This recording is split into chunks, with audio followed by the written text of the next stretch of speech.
आता बघूयात या घडीच्या प्रमुख 9 राजकीय बातम्या।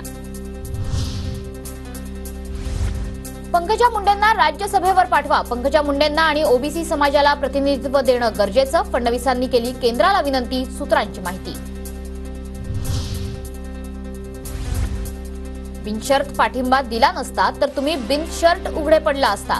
दहिसरमध्ये मनसेची बॅनरबाजी, 21 वर्षांपूर्वीच्या शिवसेना कार्याध्यक्ष निवडीचा दाखला देत मनसेची उद्धव ठाकरेंवर टीका।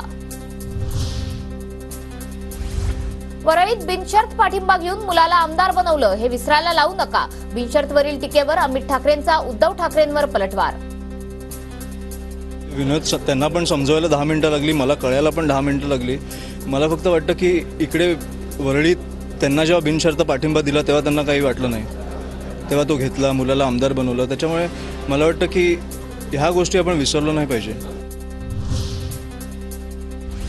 आदित्य ठाकरेंसाठी मनसेकडे पाठिंबा मागितला नव्हता, मनसेकडून उद्धव ठाकरेंवर होणाऱ्या टीकेवर पेडणेकरांकडून पलटवार।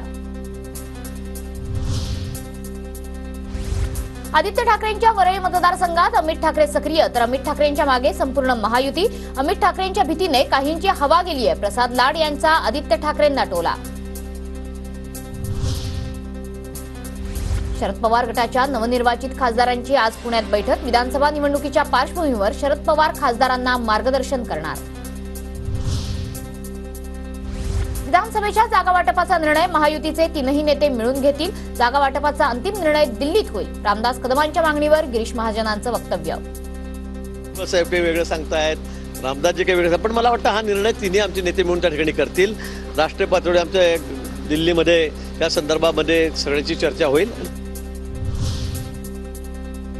पदवीधर मतदान नोंदणीवर ठाकरे गटाचा आक्षेप, आम्ही भरलेले अर्ज ठरवून बाद करण्यात आले, ठाकरे गटाचे नेते अनिल परब यांचा आरोप। मोठ्या प्रमाणात शिवसेनेने नोंदवलेल्या नावं कट झालेली आहेत आणि भारतीय जनता पक्षाने जी नोंदवलेली नावं आहेत ती सगळीच्या सगळी आलेली आहेत।